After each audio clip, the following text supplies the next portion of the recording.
औलाद ऐसी भी होती है, ना जाने पिछले जन्म में कौन सा पाप किया था जो ऐसे कंजूस माँ बाप के घर पैदा हो गया।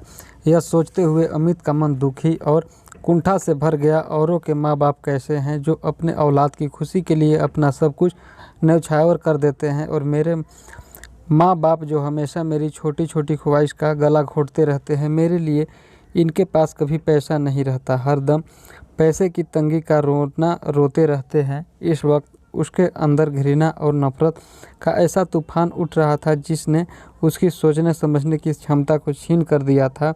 भाववेश में उसके कदम और तेज से उठने लगे। अचानक उसके मुंह से हल्की सी चीख निकली। शायद उसके पैरों में कोई कंकड़ चुभ गया था, कहीं ट्रेन ना छूट जाए, इसीलिए उसने रुक कर देखना उचित नहीं समझा। एक पैर उठाकर उसने जूते के नीचे से कंकड़ निकाला और तेज कदमों से आगे बढ़ गया। थोड़ी ही देर में वह अपने कस्बे के छोटे से रेलवे स्टेशन पर पहुंच गया। टिकट तो उसे लेना नहीं था, इसीलिए वह सीधा प्लेटफॉर्म पर पहुंच गया। प्लेटफॉर्म पर खड़े होकर उसने मोबाइल निकाल कर देखा। सुबह के 5 बज रहे थे। ट्रेन अपने समय से आधे घंटे देरी से चल रही थी। वह पास में मौजूद कुर्सी पर बैठ गया और ट्रेन का इंतज़ार करने लगा। पैर में अभी भी दर्द का एहसास हो रहा था। अरे ये तो पापा के जूते हैं। वह जूते निकालने के लिए नीचे झुका तो चौंक पड़ा। शायद रात के अंधेरे में उसे दिखाई भी नहीं दिया था और जल्दबाजी में उसने पापा के जूते पहन लिए थे। जूते निकालकर उसने देखा तो पैर के तलवे में एक जगह खून रिसा हुआ दिखाई दिया। जख्म ज़्यादा नहीं था, बस हल्का सा ही चुभा था। तभी उसका ध्यान जूते के निचले हिस्से की तरफ गया, जो बिल्कुल छत बिछत हो चुके थे। बुरी तरह से घिसने के बाद साथ वे कई जगह से कट चुके थे। तो पापा क्या रोज़ यही जूते पहनकर ऑफिस जाते हैं? जब एक बार पहनने से ही मेरे पैरों में कंकड़ चुभ गया तो रोज़ पहनकर ड्यूटी जाने के दौरान उनके पैर में कितने कांटे चुभते होंगे। यह सोचकर ही उसका दिमाग सुन्न हो गया। तभी उसे याद आया कि पापा ने पिछले महीने ही उसके लिए कैंपस के 1500 के जूते खरीदे थे। वह पत्थर की बूट की तरह वहीं पर जम गया। 18 वर्षीय अमित अपने माँ बाप का इकलौता लड़का था, जो एक शहर के एक अच्छे प्राइवेट स्कूल में 10वीं कक्षा में पढ़ता था। उसके पिता एक प्राइवेट कंपनी में क्लर्क थे और माँ एक कुशल गृहिणी थी। इसीलिए औलाद होने के कारण उसके ऊपर माँ बाप का कुछ ज़्यादा ही दुलार था। वे सीमित आमदनी के बावजूद भी उसकी हर ख्वाहिश पूरी करने की कोशिश करते।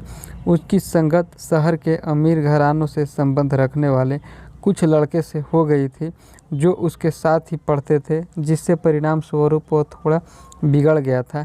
यार अमित ऐसे कब तक हाथ गंदे करेगा? इससे अच्छा एक बाइक क्यों नहीं ले लेता? एक दिन छुट्टी के समय वह अपने साइकिल की उतरी हुई चेन लगा रहा था, तभी उसके दोस्त अजय ने टोक दिया। हाँ यार, अजय ठीक कह रहा है। सुनील ने भी अजय की बात का समर्थन किया। वे दोनों बाइक से स्कूल आते थे। स्कूल लड़कियों के सामने ये बात सुनकर अमित खुद को अपमानित महसूस करने लगा। उनकी ये बातें उसके दिल में चुभ गई। मम्मी मुझे बाइक चाहिए। स्कूल से घर आते ही उसने अपनी मांग रख दी। बेटा तू तो जानता ही है कि एक तेरे पापा की सैलरी पर पूरा घर चलता है, वे इतने बड़ी रकम कहाँ से लाएंगे? माँ ने समझाया। मैं कुछ नहीं जानता, मुझे किसी तरह बाइक चाहिए। इतना कहकर वह क्रिकेट खेलने चला गया। रात को माँ ने पापा से यह बात कही तो पापा कुछ नहीं बोले। शायद उन्होंने सोचा कि उसने ऐसे ही बोल दिया होगा, सो उन्होंने इसे गंभीरता से नहीं लिया। पापा मेरे बाइक का क्या हुआ? 3-4 दिनों के इंतज़ार के बाद उसने एक दिन पापा से पूछा, बेटे अभी पैसे की थोड़ी दिक्कत चल रही है, 2-3 महीने रुक जाओ, मैं दिलवा दूंगा। पापा बड़े प्यार से बोले, नहीं मुझे बेवकूफ़ मत बनाइए, मुझे इसी हफ्ते बाइक चाहिए। अमित ने ज़रा ऊंची आवाज़ में कहा। अमित मैं देख रहा हूँ तुम धीरे धीरे ज़िद्दी होते जा रहे हो। उसके चिल्लाने पर पापा ने थोड़ी सख्ती दिखाई। यह सुनकर अमित पैर पटकते हुए बाहर चला गया। पापा उसे जाते हुए देखते रह गए। इसके बाद 1-2 दिनों तक उसने किसी से ठीक से बात नहीं की। अंदर ही अंदर उसने मन में विद्रोह की भावना पनपने लगी। मुझे लगता है कि अब इन लोगों के भरोसे रहने से कुछ नहीं होगा। मैं इन्हें छोड़कर शहर चला जाऊंगा, पैसे कमाऊंगा और अपने पैसे से बाइक खरीद कर दिखा दूंगा कि अब मैं इनके ऊपर निर्भर नहीं रह सकता। पता नहीं कहाँ से यह विचार उसके दिमाग में आया था, परंतु इस विचार ने उसके दिमाग में अपनी जगह बना ली। एक दिन वह तड़के उठकर बिना किसी को बताए चुपचाप घर से बाहर निकल गया। रास्ते के खर्च के लिए वह पापा का पर्स उठा लाया था। पापा का पर्स चोरी करने के अपराध बोध से उसका मन आत्मग्लानि से भर गया। ट्रेन स्टेशन पर आ चुकी थी, परंतु उसे समझ नहीं आ रहा था कि वह क्या करे और क्या ना करे। कभी वह जूते को देखता तो कभी पर्स को देखता। ट्रेन जाने के बाद उसने कांपते हाथों से पर्स खोला। पर्स में 10-10 के 3-4 नोट पड़े हुए थे और एक छोटी सी डायरी भी थी। शायद उसमें पैसे के लेन देन का हिसाब लिखा हुआ था। मन बहलाने के लिए वह डायरी निकाल कर पढ़ने लगा।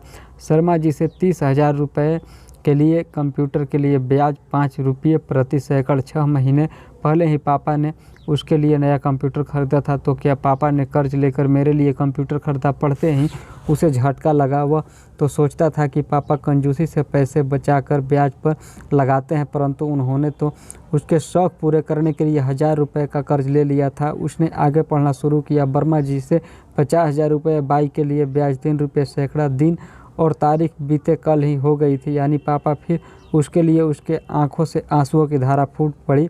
वह तुरंत उठा और तेज़ी से घर की तरफ दौड़ पड़ा।